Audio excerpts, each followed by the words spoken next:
The marble floor of the Grand Sterling Hotel echoed with the sharp snap of a finger as Manager Julian Vane shoved Naomi Sterling's luggage off the golden bell cart. "I've told you twice, the staff entrance is in the basement.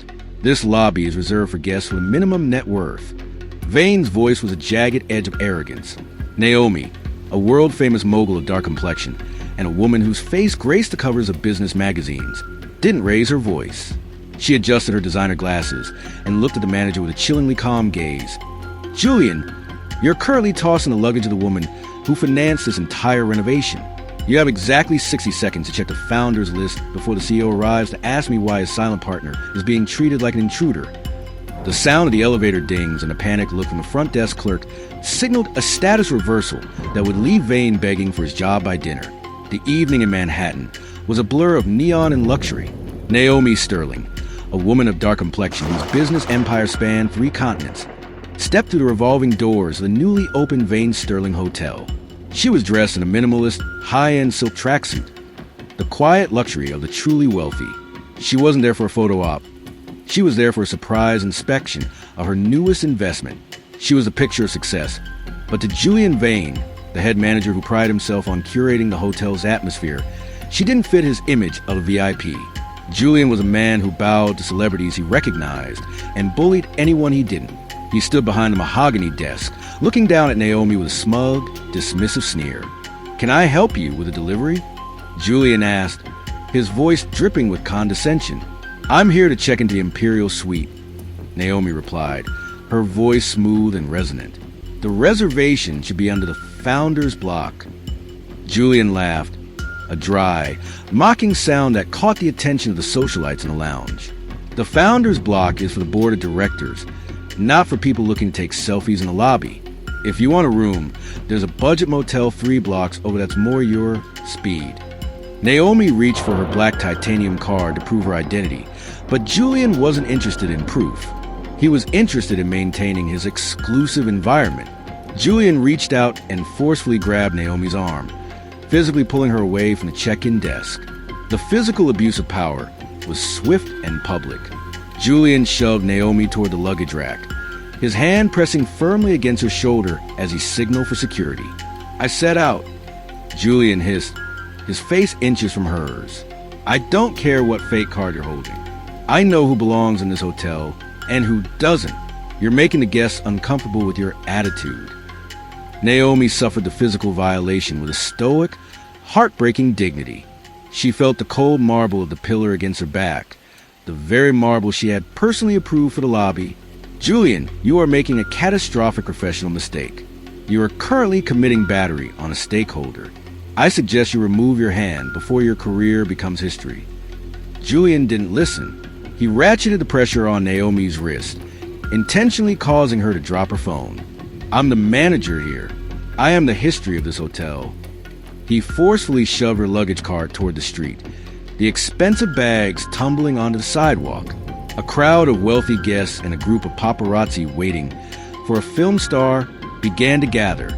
Isabella, a high-status fashion editor who had featured Naomi on her cover, stepped forward, her face pale with shock. "Julian, stop.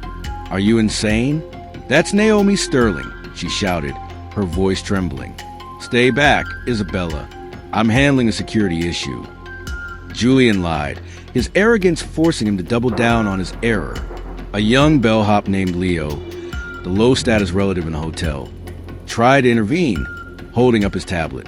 "Sir, look, the Founders Block just updated. It shows her photo." Julian turned on Leo, pointing his finger aggressively. "Go back to the basement, Leo. I don't care about a glitch in the system. She doesn't have an invite, and she's trespassing." Julian's refusal to listen to anyone, high or low status, created a pressure cooker of injustice in the middle of the lobby. Naomi, pinned and restrained, looked directly into the security camera she knew was linked to the CEO's office. "Julian, I want you to look at the time. It's exactly 6 p.m. My partner is very punctual." Julian just sneered, reaching for his radio. "Security, escort this woman off the property." The suspense reached a fever pitch as a sleek, midnight blue limousine pulled up the curb. The door opened, and Arthur Vane, the CEO and public face of the hotel, stepped out. He was beaming, ready to welcome his silent partner and the woman whose capital had saved his family's legacy. The flow shifted from a hospitality dispute to a corporate execution. Arthur walked through the doors, expecting a celebration. Instead, he saw his head manager physically assaulting the woman who owned 51% of the building's shares. The silence that fell over the lobby was absolute. Arthur's face turned a shade of ghost white that signaled immediate professional ruin for Julian. Just before the shocking reveal, we want to take a quick moment to thank you for your support, love, and kindness. We wouldn't have come this far without you. Subscribing is one of the best ways you can help us. It's quick, free, and allows us to continue to bring you great content. Your support means everything. Let's keep this channel growing collectively.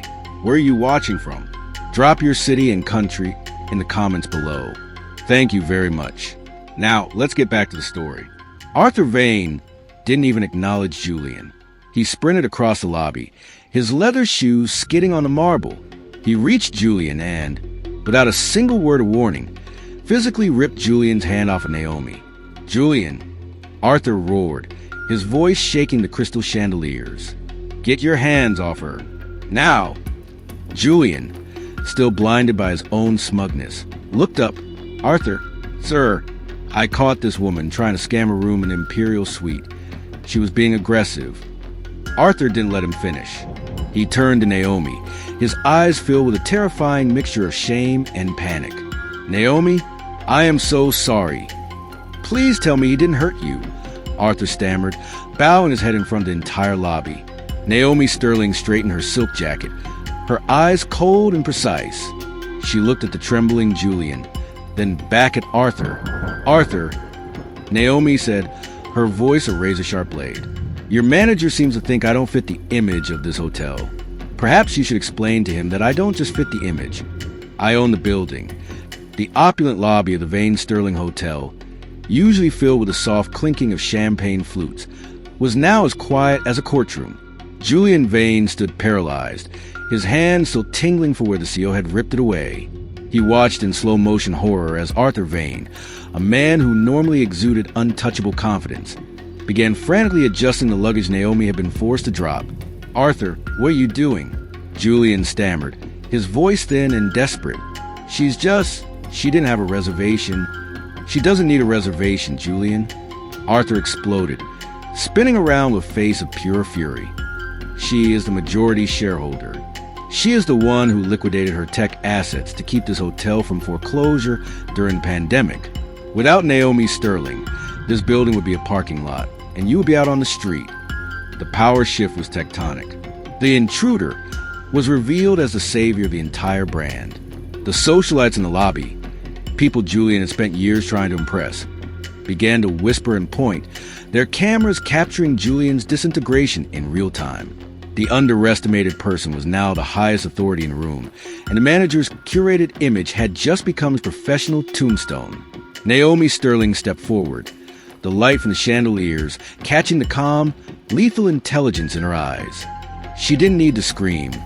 Her presence alone was a weight Julian couldn't carry.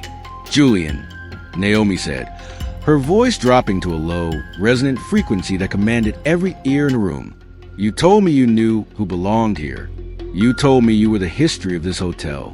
But it seems you forgot the most important rule of luxury. Service is about character, not a customer's complexion." Arthur Vane stepped toward Julian, reaching out to the manager's lapel. With a swift, forceful motion, he tore the general manager nameplate right off Julian's chest, snapping the pin and tossing the plastic onto the marble floor. "You're finished, Julian." Arthur barked. "I want your keys, your radio, and your presence out of this building in 5 minutes. If I see you on this property again, I'll have you arrested for the assault I just witnessed." In front of the paparazzi, the high-status fashion editor and young bellhop Leo, who was now standing tall, Julian Vane was forced to walk the gauntlet ashamed. He had to exit through the same revolving doors he had tried to guard, walking past the luggage he had mocked, while the crowd jeered at his cowardice. The arrogant bully had been evicted from his own kingdom. The aftermath of the lobby scandal was a turning point for the industry. Naomi Sterling didn't just fire the manager. She took over the management training herself. She promoted Leo, the young bellhop who had tried to do the right thing, to a junior management position, proving that loyalty and integrity are the true paths to promotion. The moral resolution saw the hotel rebranded as the Sterling Vance International, becoming a global symbol of inclusive luxury. Naomi's status as a visionary leader reached new heights, and the hotel became the most profitable in New York because every guest, regardless of how they looked, was treated with the same impeccable dignity. The quiet partner was now the loud voice for change, ensuring that the doors of success stayed open for everyone.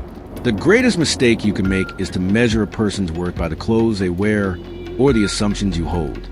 Arrogance creates a wall that prevents you from seeing the very opportunities that could save you. The truth is, when you treat someone with disrespect because you think they are beneath you, you aren't showing your power. You are showing the world that you are too small to handle the position you were given.